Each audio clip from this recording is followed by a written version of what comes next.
What's up guys, Billy here, and today we're going to be going over a few tips and tricks I've found along the way while flying my Spark. I made a video like this about a month back where I went over 5 tips and tricks for the Mavic Pro, and these were things that were hidden within the software or really just not covered in general. In this video today, that is what I intend to do except with the Spark, so let's get into it.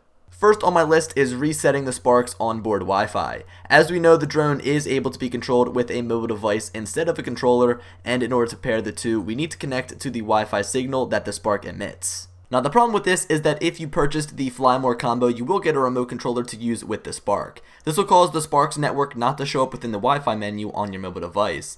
The simple fix to this is to hold the power button for roughly 9 seconds on the back of the drone after you've turned it on and wait for 3 beeps. The Wi-Fi network will be successfully reset and you should be able to connect to it on your mobile device.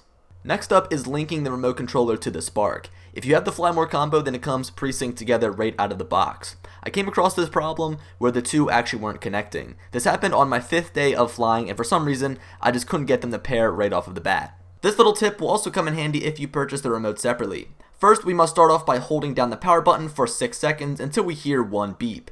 Once it is beeped, simultaneously push the pause, FN, and customizable button on the back of the remote. It'll make a loud screeching noise and the two should pair after a few seconds. You can make sure of this by checking the LED on the front of the remote. If it's green, you're good to go, but if it's red, they still aren't connected. The third tip may be something most of you have heard by now, and that is making a hard connection between the Spark's remote and your mobile device. Connecting to the Wi-Fi signal that the remote emits gives me horrible results. It's almost unusable when I'm trying to get good footage. This example was taken inside, so the signal is dealing with quite a bit of interference from my router, but honestly when I'm outside and away from any other devices, I still get poor results. Making a hard connection using the micro USB port on the back greatly improves the live video feed coming from your Spark. Now there is a specific process you must follow for this to work. You can't just go plugging in your Spark mid-flight because the Wi-Fi connection will take priority. Basically, it won't change a thing. To make this work properly, before powering up your Spark and its remote, go into your Wi-Fi settings and make sure to forget the remote's network. This is key so that it doesn't automatically connect in the background when you start it up. Once you have done that, plug in your mobile device to the remote. You will need a dongle that comes with other drones like the Phantom 4 Pro, but unfortunately not with the Spark. If you do not own another DJI drone, I'll put a link down below to purchase one separately. Now that the connection has been made, turn on the remote and then Spark. Open up the DJI Go application on your mobile device and tap Enter Device. If you see the live video feed coming through, then everything has worked properly. Now you can finally see what the hell your camera is seeing in real time.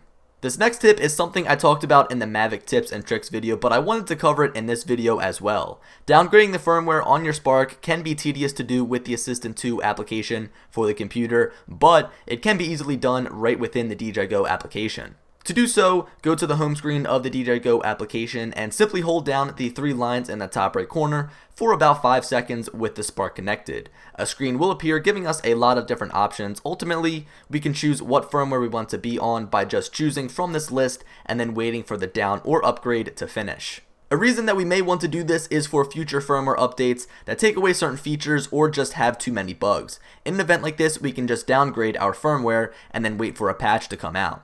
Now this final tip is definitely more minor compared to the other ones, but I thought it was something I would share. It has to do with putting your Spark in the case, and you may be saying, what the hell right about now? But seriously, I want to pass on a mistake I've been making so that none of you guys make the same mistake in the future. If we look in the center where the Spark is supposed to lay closely, we will notice that towards the bottom there's a small little indent for the gimbal to sit. If we lay it around the other way, the camera will tilt upwards and is at risk of damage. For a few days, I would put away my Spark with the letters facing upwards just because that seemed to make the most sense when in fact they're supposed to go upside down. I guess it really does depend on how you open the case, but just make sure you line up the camera with the small indent to avoid any accidental damage. So guys, that about does it for all of the little tricks that I could find regarding the Spark. If you have any others that you know of, be sure to leave them down in the comment section below. Anyway, thanks for watching, and as always, I'll talk to you later. Peace.